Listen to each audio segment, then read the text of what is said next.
आज तलाक होना है और दोनों अपने परिजनों के साथ जज साहब के सामने आज प्रस्तुत होते हैं, जिसमें जज साहब जब पूछते हैं बारी बारी से पहले तो राहुल से पूछते हैं कि राहुल अब बताओ कि तुम्हें तलाक से कोई दिक्कत तो नहीं, तुम तलाक देना चाहते हो? इस बात पे राहुल सहमति में सर हिलाता है और कहता है बिल्कुल जज साहब, मुझे तलाक चाहिए ही चाहिए। हर हाल में मैं अंजलि से तलाक चाहता हूँ, मुझे अंजलि के साथ नहीं रहना है। जब बात अंजलि की आती है, अंजलि से पूछा जाता है कि अंजलि आपको क्या करना है, अंजलि आपको इस तलाक से तो कोई दिक्कत नहीं। लेकिन जज साहब जब अंजलि से पूछते हैं कि अंजलि बताओ तुम क्या चाहती हो, तुम्हारा क्या निर्णय है, तलाक के पहले तुम कुछ कहना चाहती हो तो बताओ, क्योंकि तुम्हारा ही निर्णय था कि तुम्हें तलाक चाहिए और तुम्हारा इस निर्णय को राहुल स्वीकार भी कर चुका है कि वो भी तुमसे तलाक ले लेगा। तुम्हारा अब निर्णय क्या है, तुम क्या चाहती हो?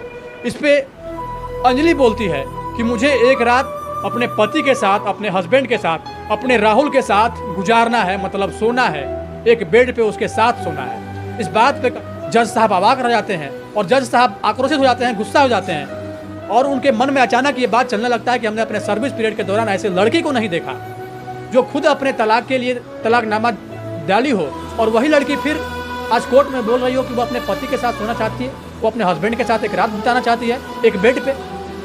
ये शायद मानसिक रूप से विक्षिप्त लड़की है। जज साहब को थोड़ा सा गुस्सा आता है, लेकिन उसके बाद उस गुस्सा में आके जज साहब ने उस लड़की के साथ जो किया, इस बात को सुन के आपकी अंतरात्मा कहीं ना कहीं कांप जाएगी, आपका रोम रोम सिहर जाएगा। बाकी आखिर वो लड़की क्या चाहती थी, आखिर वो क्यों चाहती थी कि हम अपने पति के साथ एक रात गुजारें, अपने पति के साथ एक बेड पे एक ही साथ सोएं, जबकि उसको कल होकर तलाक लेना होता है? आखिर वो ऐसा क्यों चाहती है जज साहब से? ये सारी बात मैं आपको आगे वीडियो में बताऊंगा। यकीन मानिए, जब इस पूरे वीडियो को आप देखेंगे ना तो आपकी अंतरात्मा सिहर जाएगी और आप ये सोचने पे मजबूर हो जाएंगे कि क्या ऐसा भी होता है। जी हाँ, ये कहानी उत्तर प्रदेश के अलीगढ़ के अकबरपुर गांव का है।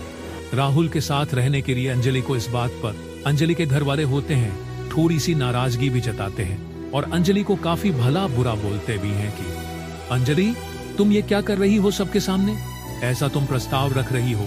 इस बात पर अंजलि कुछ नहीं बोलती है। फिर जज साहब वहां पर उसके परिजनों को डांटते हैं और बोलते हैं कोई बात नहीं, ये अपने हस्बैंड के साथ ही तो रहना चाह रही है और अभी ऑफिशियल इन दोनों का तलाक हुआ नहीं है। ऑफिशियल यह लोग हस्बैंड वाइफ अभी भी हैं। तो इस नाते अगर वह यह बोल रही है कि मुझे अपने हस्बैंड के साथ, मुझे अपने राहुल के साथ सोना है एक बेड पर एक कमरे में, तो इसमें कोई दिक्कत नहीं है। जज साहब इस बात की सहमति दोनों को दे देते हैं। कोर्ट का टाइमिंग खत्म होता है, दोनों परिजन बाहर निकलते हैं। इस बीच अंजलि राहुल के पास पहुंचती है। जैसे ही वो पहुंचती है, राहुल उसको बोलता है कि अंजलि, जब अब हमें अलग होना है, तुम्हारा रास्ता आज से अलग है, कल से अलग है, मेरा रास्ता भी अलग हो जाएगा। वैसे कंडीशन में तुम्हारा ये प्रस्ताव कि तुम हमारे साथ एक रात बिताना चाहती हो कमरे में, ये थोड़ा माजरा मुझे कुछ समझ में नहीं आया। इस बात पे अंजलि बोलती है ज़्यादा उड़ो मत, अभी भी ऑफिशियली तुम हमारे पति हो और पत्नी होने के नाते मेरा पूर्ण अधिकार है कि मैं तुम्हारे साथ सोऊं, मैं तुम्हारे साथ रहूं। जब तक मैं तुम्हारी पत्नी हूं तो मेरा अधिकार है कि मुझे क्या करना है वो मैं करूंगी। चूंकि जज साहब का ये आदेश था, राहुल भी जान रहा था कि चलो आज भर का ही तो बात है, कल के बाद फिर हम दोनों अलग अलग हो जाएंगे, अंजलि अपने रास्ते जाएगी, हम अपने रास्ते जाएंगे। इस बात को लेके राहुल भी बोलता है चलो ठीक है, मैं तैयार हो रहा हूँ इस चीज़ के लिए। साथ रहने का एक कंडीशन है, वो कंडीशन ये है कि न तो वो रात मैं तुम्हारे घर में गुजारूंगी और न तो मैं अपने घर पे तुम्हें बुलाऊंगी। इसका मतलब ये कि न तो मैं अपने मायके में गुजारूंगी अपनी रात और न मैं ससुराल जाऊंगी। हम दोनों का जो कल का रात होगा वो एक होटल में बीतेगा और होटल कौन सा होगा, क्या होगा, इस बात का डिसाइड हम करेंगे और हम तुमको कॉल करके बता देंगे कि कब तुम्हें आना है। राहुल बोली ठीक है, जैसी तुम्हारी मर्जी। इसके बाद राहुल भी अपने परिजनों के साथ अपने घर चले जाता है। इधर अंजलि भी अपने परिजनों के साथ अपने घर चली जाती है। कॉल आता है अंजलि का और वो बोलती है कि 7 बजे इस होटल में तुम्हें पहुंचना है। होटल का एड्रेस भेजती है, लोकेशन भेजती है और उसके बाद बोलती है कि 7 बजे तुम्हें इस होटल में आना है। निर्धारित होटल में, जो कि अंजलि बताए रहती है, उस होटल पे जब राहुल पहुंचता है, होटल के उस कमरे में जाता है जिसमें अंजलि रुकी हुई होती है, तो कमरा तो खुला होता है, लेकिन उस कमरे में ये बात देख के वो अवाक रह जाता है कि उस कमरे में तो अंजलि थी ही नहीं। या फिर अंजलि अपने घर वालों के साथ मेरे खिलाफ कोई साजिश तो नहीं रच रही है। तमाम तरह के सवाल उसके मन में उठने लगे और इन सवालों के जवाब के लिए उसके मन में उथल पुथल भी मचने लगा। जैसे ही थोड़ी देर उस रूम में वो 5 से 10 मिनट बैठता है, उसके तुरंत बाद फिर अंजलि आती है, और न सिर्फ आती है बल्कि एक दुल्हन के पोशाक में आती है। सज धज के लाल जोड़े में पहुंचती है। ऐसे उसको देख के ऐसा प्रतीत हो रहा था जैसे मानो कल ही उसकी शादी हुई हो। जैसे ही जब अंजलि उस रूम में पहुंचती है, वो अपने पति राहुल को उस बेड पे बैठे हुए देखती है। तो पहले तो कुछ देर शांत रहती है, इसके बाद राहुल के थोड़ा सा पास जाती है और उसको पूछती है कि राहुल कैसे हो। इस बात पे राहुल इग्नोर करता है, क्योंकि राहुल जान रहा था कि महज एक फॉर्मेलिटी है, हमारा रिश्ता तो खत्म ही हो जाएगा, इसका मिलना क्या और नहीं मिलना क्या। राहुल भी इस बात को लेकर आश्वस्त हो चुका था कि अब हमारा रिश्ता कल के बाद खत्म ही हो जाएगा। तो राहुल इसका रिएक्शन कुछ नहीं देता है। अंजलि बहुत ज़्यादा खुश है। एक आम इंसान अंजलि को देख के ये कभी कह ही नहीं सकता है उस समय कि राहुल और अंजलि के बीच कोई खटपट हुआ होगा, या फिर इतना भी ज़्यादा स्थिति भयावह हो गई है इन दोनों के बीच कि ये मामला कहीं ना कहीं तलाक तक जाके पहुंच गया। दूसरी ओर राहुल बिल्कुल नाखुश था। उसके चेहरे पे नाखुशी की जो भावना थी वो साफ साफ झलक रही थी। इसके बाद अंजलि उसको बोलती है कि राहुल, मैं चाहती हूं कि जिस तरह हमारा शुरुआत अच्छा हुआ था, स्टार्टिंग का हम लोग 4 से 5 महीना जो एक अच्छा पल बिताए थे, और उस अच्छे पल को याद करके मैं 4 साल कैसे बिता लिए इस बात का मुझे बिल्कुल भी पता नहीं चला। और जब भी मुझे तुम्हारी याद आती थी तो मैं उस 4 महीने के जो हसीन पल होते थे, उस हसीन पल को याद करके ये मैं 4 साल बिता ली। मैं चाहती हूँ कि हम लोगों का दुखद अंत ना हो। तुम्हारा भी कल से लाइफ अलग हो जाएगा, हमारा भी लाइफ अलग हो जाएगा। तो मैं चाहती हूँ कि आने वाला जो समय हो, जो आने वाला लाइफ हो, हम लोग आज बस सिर्फ आज रात भर इतने खुशी से रह लें एक दूसरे के साथ, जो कि आने वाला जो समय हो उस समय में हम लोग आसानी से जी पाएं। इस बात का एहसास नहीं हो कि तुम हमारे साथ नहीं हो। हम आज तुमको इसलिए अकेले में बुलाए हैं। कुल मिला के उसका साफ साफ कहना है, पूरा रोमांटिक मूड में है, और वो कहती है कि आज का रात सिर्फ तुम्हारे नाम, आज तुम हमारे साथ जो भी करना चाहो तुम्हारी मर्जी है। राहुल कहीं ना कहीं उसके अंजलि के इस इरादे को समझ रहा था, और राहुल बोलता है कि मैं समझता हूँ लड़कियों का हिसाब किताब क्या होता है, लड़कियाँ आज की लड़कियाँ क्या सोचती है। मामला जब बहुत ज़्यादा खराब था तो हम बहुत ज़्यादा खराब थे, और आज तुम ये सोच रही हो कि ऐसा कर लेने से हमारा इरादा बदल जाएगा और हम तुम्हें तलाक नहीं देंगे। ये तुम्हारी भूल है। क्योंकि जज साहब का ये आदेश था तो मैं तुम्हारे साथ रहने के लिए, एक रात बिताने के लिए होटल में आया हूँ। इस पे अंजलि बोलती है, नहीं नहीं नहीं नहीं नहीं, ये मेरा इरादा नहीं है। तुम क्या सोच रहे हो कि तुम्हारे होटल में आ जाने से मैं तुम्हें तलाक नहीं दूंगी? तलाक तो मैं भी दूंगी। तो इन दोनों के बीच कहा सुनी की स्थिति उत्पन्न होती है, एक कंट्रोवर्शियल स्थिति उत्पन्न होती है, थोड़ी सी लड़ाई झगड़ा वहाँ पे हो जाता है। क्योंकि अंजलि चाह रही थी कि राहुल उसके पास आए, लेकिन राहुल उससे दूर छटक रहा था। अंत में अंजलि उसके पास जाती है, उसके कंधे पे हाथ रखती है और बोलती है कि राहुल, तुम्हें जो करना है करो, तुम इस चीज़ पे भरोसा करो या ना करो, मैं तुम्हें कुछ भी नहीं बोलूँगी, और इस बात का ब्लेम मैं बिल्कुल नहीं करूँगी कि तुमने हमारे साथ आज रात में कुछ किया है। मैं तुम्हारी कसम खा के बोल रही हूँ कि आज तुम मेरे साथ जो भी करोगे इस बात का मैं जिक्र कभी नहीं करूँगी, और इस बात का कभी ब्लेम नहीं करूँगी। 4 साल के बाद फिर जब तुम मिले थे तो तुम हमारे साथ हर कुछ किए, और इसके बाद फिर तलाक ले लिए। इस बात का मैं ब्लेम बिल्कुल भी नहीं करूँगी। अगर तुम्हें ट्रस्ट हो मेरे पे तो बिल्कुल आज तुम हमारे साथ पूरी तरीके से हर वो कुछ कर सकते हो। मतलब ये कहें कि पूर्ण रोमांटिक मूड में थी अंजलि, और वो साफ साफ फिजिकल रिलेशनशिप बनाने के लिए राहुल को प्रोत्साहित कर रही थी। राहुल उसके लाख बोलने के बाद भी वो काम नहीं करता, और साफ बोलता है कि तुम इसलिए आई थी जज साहब से अनुमति लेके हमारे साथ एक रात बिताने के लिए कि तुम हमारे साथ आज की रात रंगीन कर सको। तो अगर तुम ये सोच के आई थी तो मैं अभी जा रहा हूँ, मुझे नहीं रहना है। बस बातचीत का सिलसिला शुरू होता है। तो इस बात पे अंजलि बोलती है कि तुम हमसे प्यार नहीं करते, तुम हमारे साथ जो एक अच्छा पल बिताए थे वो 4 महीने के दौरान, क्या उस पल का तुम्हें थोड़ा भी याद नहीं आता है? मैं तो उस अपने इस 4 साल में वो हसीन पल याद करके काफ़ी ज़्यादा खुश हो गई थी, और वही देख के मैं रह रही थी। तुमको वो दिन और वो समय याद नहीं आता है आज भी? तो राहुल बोलता है कि एक समय था तो तुम हमारे ऊपर हमेशा ब्लेम करती थी कि मैं बदल गया, मैं बिल्कुल पहले जैसा नहीं रहा। मैं सिर्फ और सिर्फ जब मुझे फिजिकल तुम्हारे साथ होना होता है उसी समय तुम्हारे साथ रोमांटिक बातें करता हूँ, प्यार भरी बातें करता हूँ, और इसके बाद जब मेरा काम खत्म हो जाता है तो मैं तुमसे दूरी बना लेता हूँ। तमाम तरह के आरोप तुम हमारे ऊपर लगाती थी ना, लेकिन आज क्या हुआ जो तुम मेरे लिए खुद चल के होटल तक पहुँची हो। ये तुम्हारा खुद प्रपोजल है कि तुम हमारे साथ एक रात बिताओगे। इस बात पे अंजलि बोलती है कि बात वो नहीं है, वो सब पीछे की बातें थी, वो सब भूल जाओ। अभी मैं ये चाहती हूँ हम लोगों का जब शुरुआत अच्छा हुआ था तो अंत भी अच्छा हो। इस बात को लेकर मैं तुम्हें आखिरी बार होटल में ये सोच के बुलाई थी कि अंत भी मैं चाहती हूँ कि अच्छा ही हो। राहुल बोलता है कि क्या शुरुआत क्या अंत, क्या अच्छा और क्या बुरा, जब हमें एक दूसरे के साथ रहना ही नहीं है तो फिर क्या अंत होगा और क्या शुरुआत होगा, उस चीज़ की मुझे बिल्कुल भी चिंता नहीं है। तो लेकिन अंजलि तुम एक बात बताओ कि तुम आखिर मुझे होटल में तुम्हारा मुख्य उद्देश्य क्या था बुलाने का, ये बात तुम बताओ। तो अंजलि बोलती है कि तुम्हें क्या लगा मैं तुम्हारे साथ फिजिकल रिलेशनशिप बनाने के लिए तुमको होटल बुलाई थी, ऐसा कोई बात नहीं है, और मैं बिल्कुल नहीं चाहती हूँ तुम्हारे साथ उस तरह का काम भी करूँ। तो फिर इस बात पे राहुल बोलता है कि फिर बताओ क्या है, क्या चाहती हो तुम।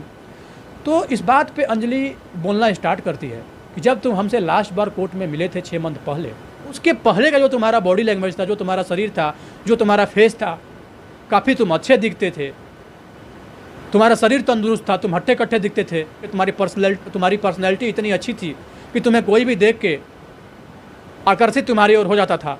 लेकिन आज अभी की तुम्हारी स्थिति है, आखिर तुम इतने दुबले कैसे हो गए, इतने कमज़ोर कैसे हो गए।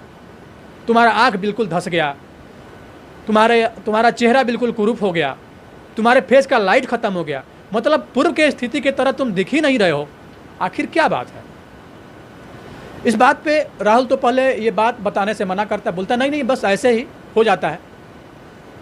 बोलते नहीं, अंजलि फिर दोबारा फोर्स करती है कि चलो बताओ, मैं तुमसे पूछना चाहती हूँ, क्योंकि अभी भी मैं तुम्हारी पत्नी हूँ तो पत्नी के नाते मैं तुमसे पूछती हूँ तो बताना तो पड़ेगा।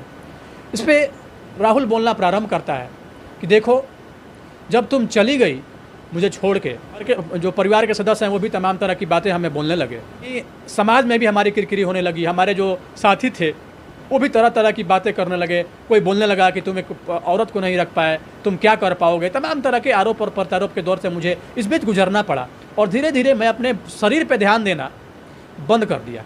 मतलब मैं बिल्कुल एकदम बेसुध से एक कमरे में पड़ा रहता था। इस बीच अचानक से एक दिन हमारे पेट में दर्द होता है, और पेट में दर्द इतना कि मैं वो बर्दाश्त नहीं कर पाया।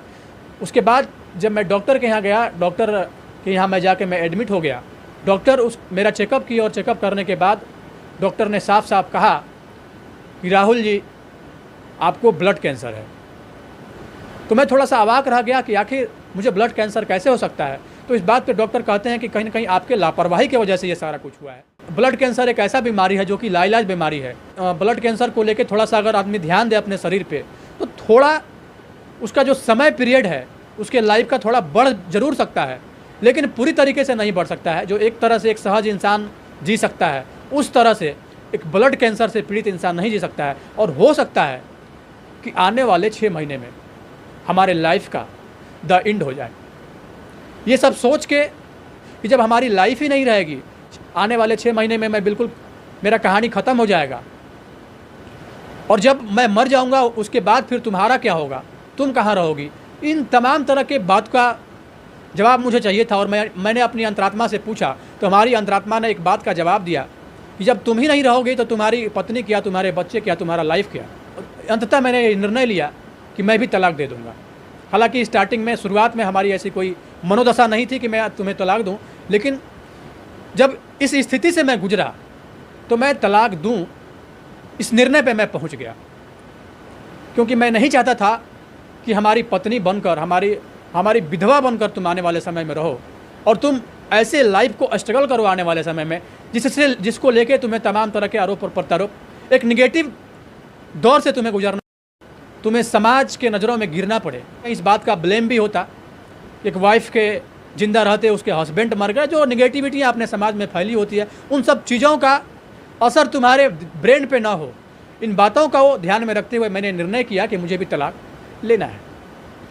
ये बात सुन के अंजलि अवाक रह गई, और वो बोलने लगी कि इतनी बड़ी बात तुमने मुझे बताया क्यों नहीं, और तुम मुझे इतनी बड़ी बात तुमने आज तक हमसे छिपा के क्यों रखा? काश अगर तुम पहले इस बात को बता दिए होते तो शायद मैं तलाक का पेपर तुम्हारे पास भेजती ही नहीं।